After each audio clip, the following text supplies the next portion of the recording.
Utilidad de la resonancia magnética en el diagnóstico de lesiones musculares de localización atípica.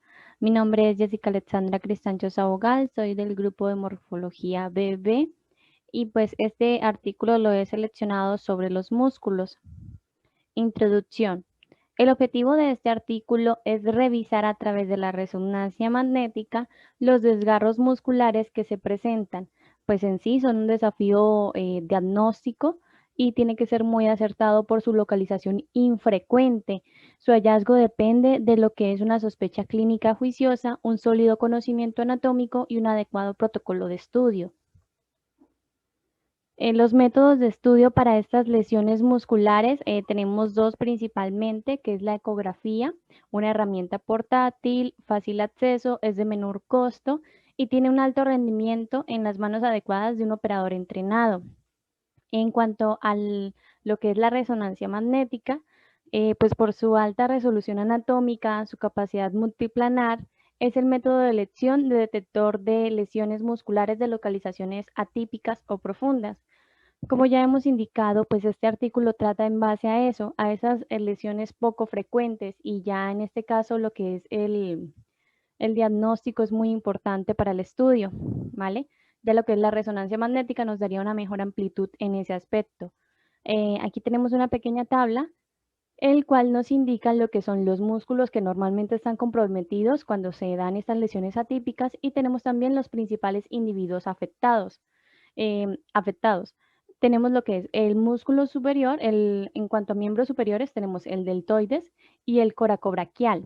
Afecta principalmente a personas que practican rugby, boxeo, que son levantadores de pesas y lanzadores.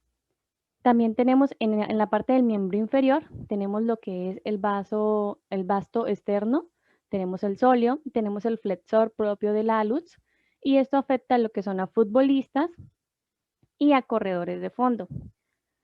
Tenemos también en lo que es la parte torácica y abdominal, el pectoral mayor, el oblicuo interno, el cuadrado lumbar. Afecta también a rugbyers, entrenadores o levantadores de pesas, corredores también. Y ya lo que es en la cintura pélvica y región lumbar, tenemos el glúteo menor, tenemos el glúteo medio, el piramidal de la pelvis, tenemos el psoas ilíaco, tenemos el obturador interno, el externo y el cuadrado crural.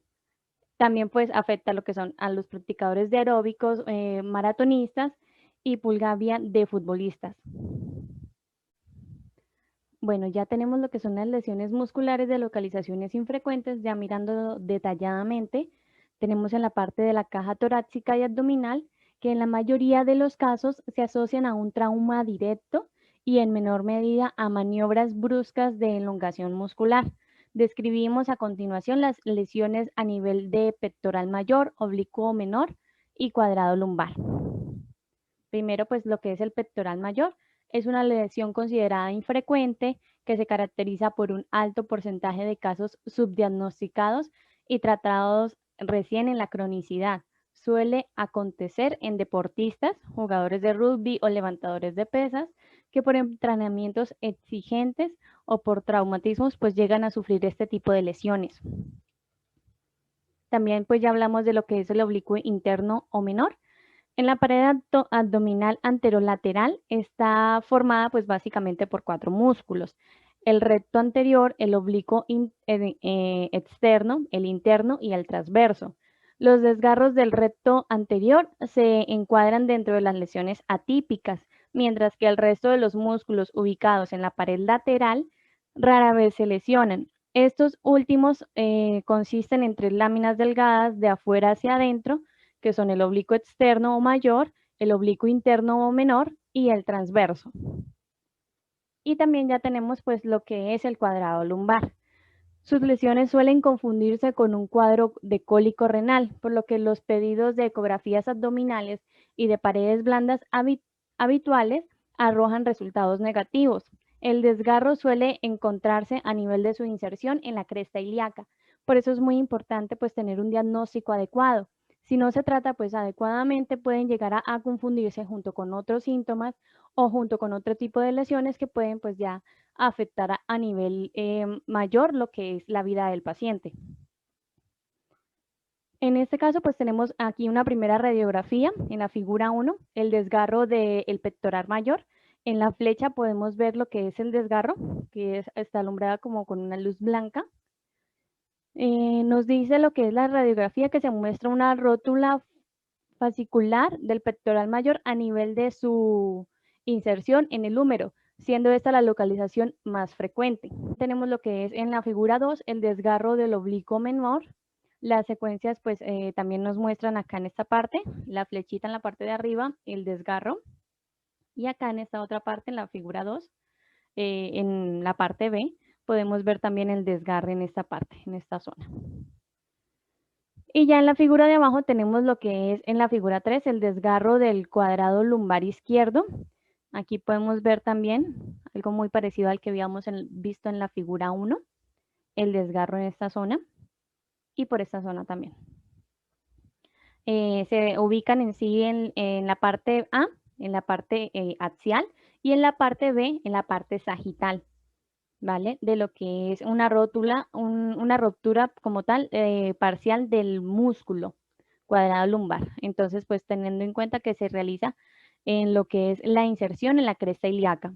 En las extremidades también podemos destacar diferentes tipos de lesiones como tal, pero no son tan infrecuentes porque pues en estas al ejercitarnos o al tener algún tipo de maniobras o incluso pues en deportistas son muy comunes de encontrar. Entonces a nivel superior tenemos dos músculos como tal, que sería el deltoides y el coracobraquial. Primeramente, pues hablamos del deltoides que participa prácticamente en todos los movimientos del hombro.